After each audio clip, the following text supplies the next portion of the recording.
Haya,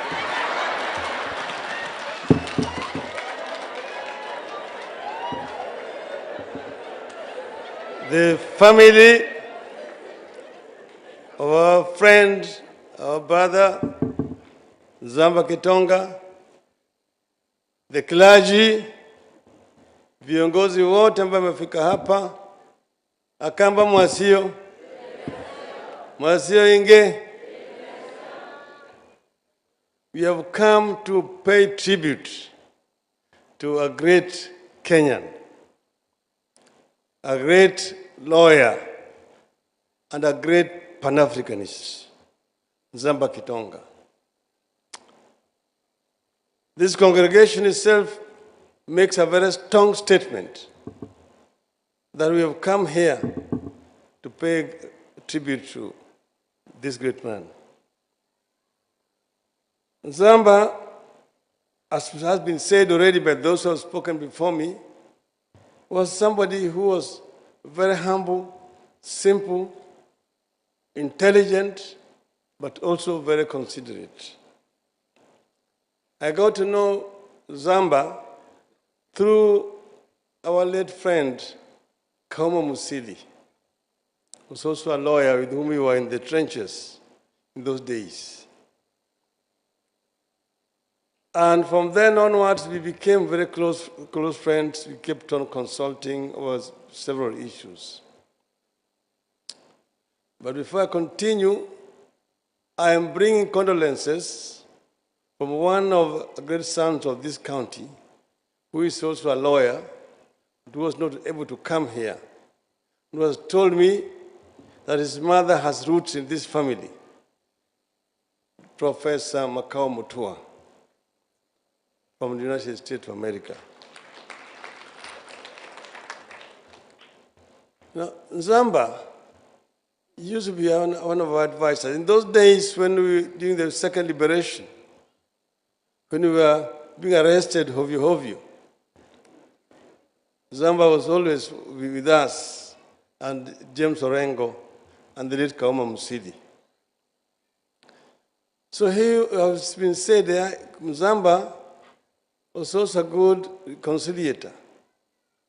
We were with him at Bomas of Kenya during the negotiations. And some of you remember, in Bomas of Kenya, after more than 1 year of deliberating about the Constitution, when we were in the process of finalizing the Constitution, a team walked out on us and left us there. And then those delegates who remained then had to rush to complete the document and then have it ready to be presented to Parliament. But then they went to court and blocked that constitution from being taken to Parliament. Then we ended up with the Kilifi draft. The rest is history. After that, then we had the crisis of 2007, 2008. So after the international mediation, it was agreed that one of the agendas under the Kofi Annan was the issue of a new constitution. So the decision was now taken to do a compromise. And you needed now to do a reconciliation. You needed a mediator. And that's how Zamba found himself heading the team of the committee of experts. And you see, Sango Chisoni there has spoken so passionately about Zamba. And we know what Zamba was able to do at that time. Some may not remember why we disagreed at Bomas. The contentious clauses to the Constitution at that time. One was the structure of the executive. Two was devolution. And three, the legislature. So these are now the issues which needed to be, we needed to reconcile over. We had a very powerful team at Bomas which was against devolution. They did not want to hear anything about devolution. Some will remember at Bomas, we appointed the late Odhiambo Mbai as the chairman of the devolution committee. Odhiambo Mbai was shot in cold blood in his residence in front of his children, killed.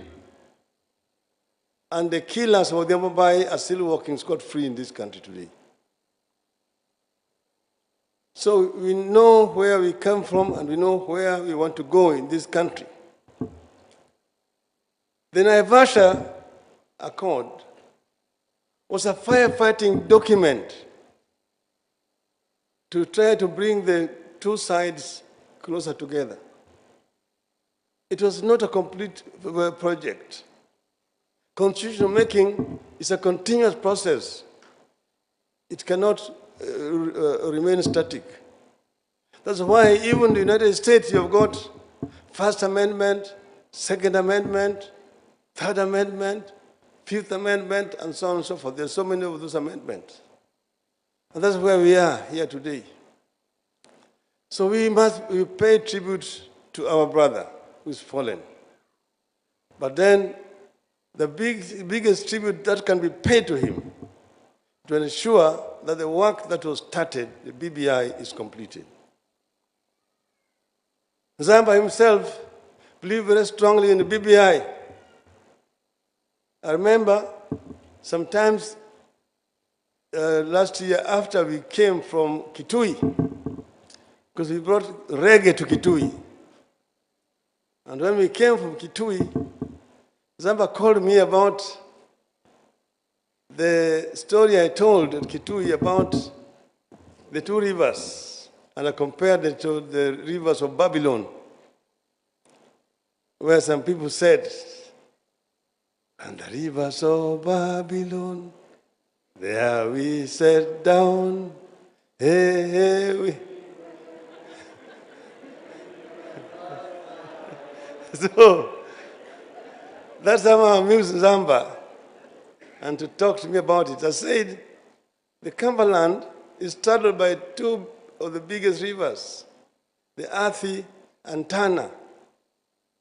And they're all flowing across the Cumberland to Indian Ocean, taking water to Indian Ocean, which does not need water.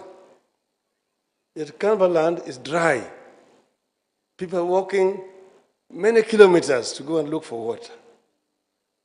This is something that is solvable and it can be resolved, so that our women do not have to be carrying water so many kilometers to look. Animals get emaciated in the periods of drought. Some of them die. This is an issue that can be resolved. So there are a number of issues that we want to deal with going forward. I just want to plead my brother here. We are talking about creating another county. When we were at Bomas, we had 14 regions headed by governors. At Naivasha, they brought 47 counties. You have got 47 governors, only 5 less than the United States of America. Yet we are smaller than Texas.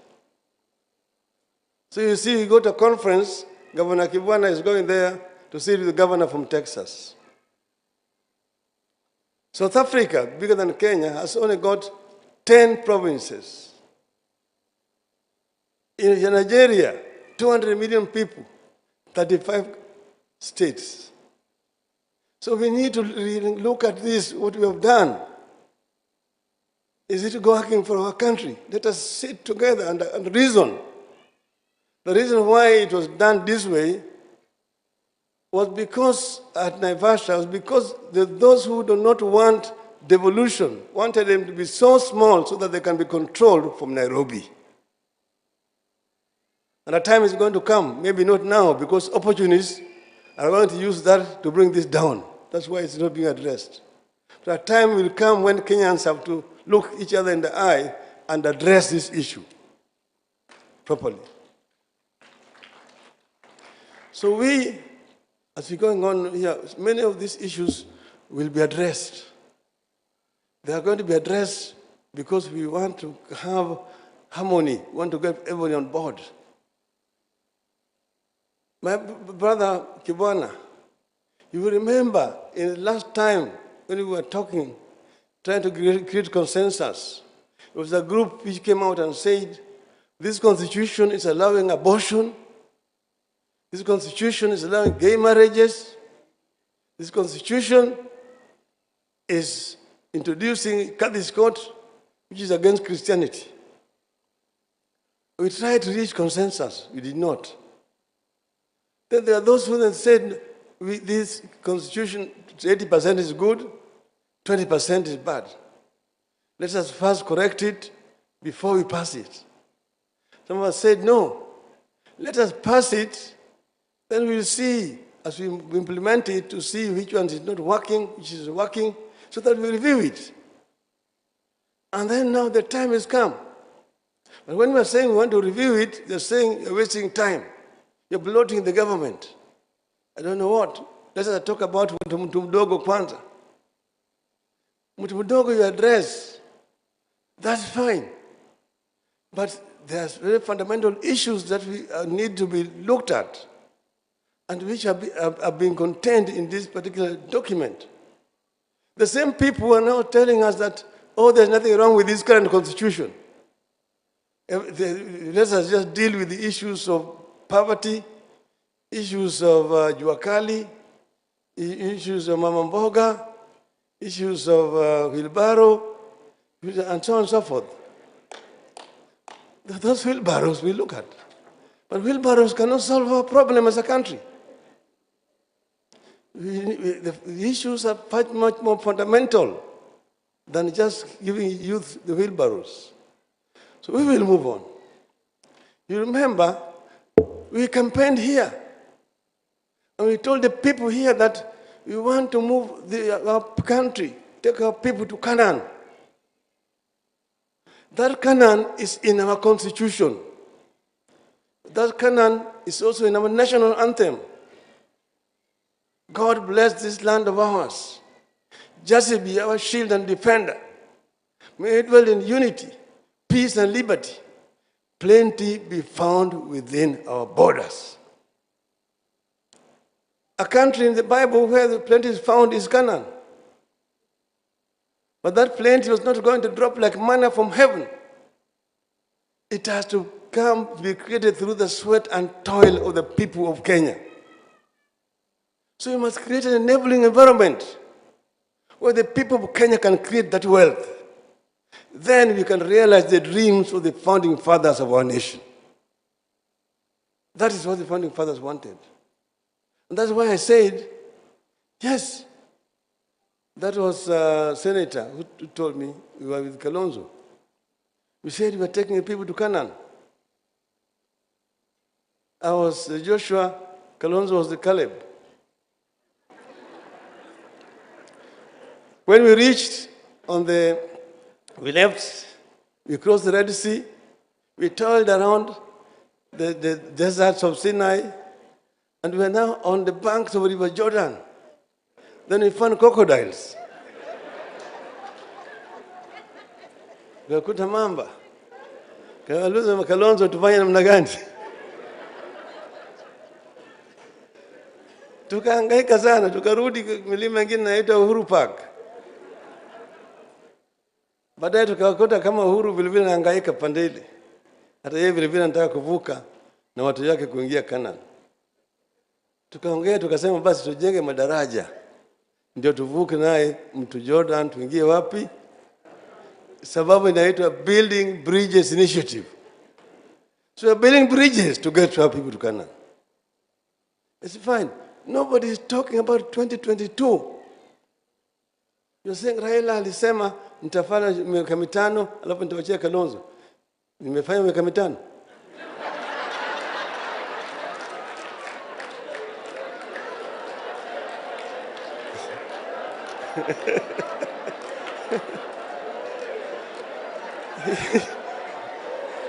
Hiyo ni sari yangu kati mimi na Kalonzo. Sivyo? Ama sivyo? Natakaje? Sisi tumesema Raila does not have to be a president of the country. so long as you can deliver our people to where we want to go. Even Kalonzo, what we are trying to do is much more fundamental, it's much more important than becoming a prime minister, a president, a deputy prime minister, or whatever it is. Kenya is bigger than all of us. That's why we are prepared to make the compromises so that we can advance forward. 2 steps forward, 1 step backward, we are still advancing. That's how it is. So what is at stake here is much, much more important than just what Raila is going to be, what Kalonzo is going to be, what Uhuru is going to be. Let us put those things aside and look at the greater good for our people. I agree with Professor, inclusivity. Okay? And you mentioned the deputy president. I am not the president. He's his boss. Ask Uhuru to talk to him. They're in the cabinet all the times. Okay? So, if Uhuru wants to talk to him and doesn't agree, si shauri yao. Mimi naingia namna gani? Ikiwa kama mabwana na bibi hawezi kuishi pamoja, shughuli gani? Waislamu husema tuoane kwa furaha, tuachane kwa furaha. Ikiwa kama ni talaka mara 3, sio? Madam Monica Juma, tafadhali come so that you can read the speech, the statement of the president. But I bring to you the president, the greetings from the president. He called me this morning in Rome to say that I bring his greetings to the people of Kitui. Umepokea? Karibu, karibu.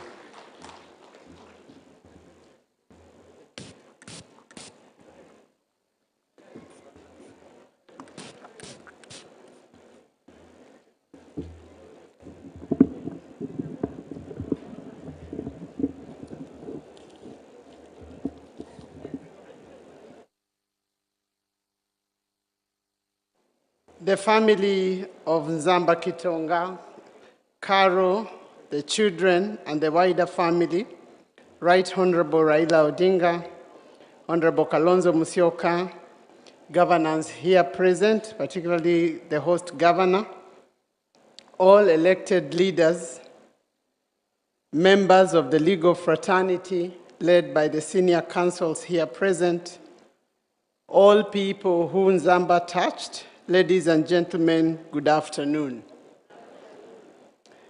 I thank your grace for the befitting last rite for this Kenyan titan and patriot. As the Right Honorable has said, I stand here to deliver a special message from His Excellency President Uhuru Kenyatta, who is on a state visit to the Vatican today and unable to be here with us. But before I do so, I wish to convey on my own behalf, on that of my family and friends, my deepest condolences for this great loss to this family. I also bring with me condolences from the head of the public service, Dr. Joseph Kinyua, who indicated to me that I needed to send this message because he knew Nzamba very well. I also bring with me condolences message from Ambassador Lucas Tumbo and Major General Ngewa Mukala, all of whom would not have been here. I have also received many messages to deliver today from across the world. I also need to inform you that I'm here with a number of senior officers from the executive, and I'll just wish for them to stand up so that they can be seen. The PS Transport, Solomon Kitungu, RC Nairobi. Is RC Nairobi here? I know he was here. Kianda.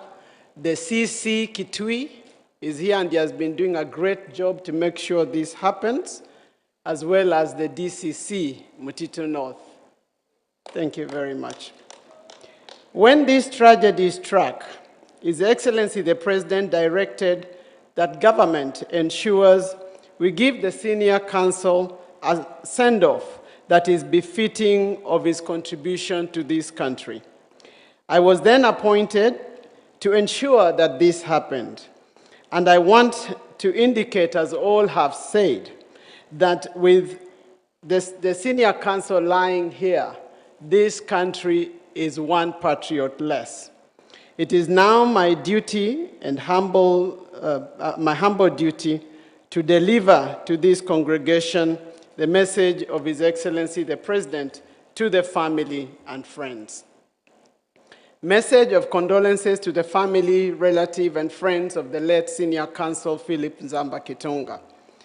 It is with grief and a deep sense of loss that I send you this message of condolences and encouragement following the death of Senior Counsel Philip Nzamba Kitonga. The death of Senior Counsel Nzamba Kitonga has robbed us of a renowned lawyer, a gifted leader, a mentor, and you will all agree with me, one of Kenya's greatest constitutional experts. The late Senior Counsel Nzamba Kitonga was a humble gentleman, yet firm in his leadership. To everyone who knew him and had the opportunity to work with him, the late Senior Counsel Nzamba Kitonga was a respected man of enormous influence and outstanding ability. He was always eager to learn new things and used his knowledge to improve the society. His brilliance raised him from humble beginnings to the pinnacle of legal distinction, where he earned respect among his peers, both local and international. And his accomplishments are a clear demonstration, especially to the youth, that focus, diligence, and determination pays. As a polished constitutional lawyer, Nzamba Kitonga was a trailblazer whose glowing achievements in the legal profession will remain an inspiration to many. We will particularly remember him for the noble role he played in midwifing the 2010 Constitution. As the chairman of the Committee of Experts on Constitutional Review, he steered the process with passion, focus, and integrity. It is extremely sad that the cruel hand of death has snatched Senior Counsel Nzamba Kitonga at a time when the nation is staring at a constitutional moment, a time when the nation needed his constitutional expertise as the Building Bridges initiative moves to the next level. Indeed, Nzamba Kitonga was a special gift to us from God. And as we thank the Almighty for the time we shared with him, let us also draw comfort from our Lord Jesus Christ, who said in John 11:25, I am the resurrection and the life. Whoever believes in me will live even though they die. To the family, friends, and relatives, my thoughts and prayers are with you at this difficult time of sorrow. May your hearts be filled with wonderful memories of the joyful times you shared with him. I pray that the happy memories of Senior Counsel Nzamba Kitonga will, in time, help you overcome the sadness and pain occasioned by his demise. It is my prayer that the Lord Almighty will rest the soul of Senior Counsel Nzamba Kitonga in lasting peace. Signed, Uhuru Kenyatta, CGH, President of the Republic of Kenya. I thank you.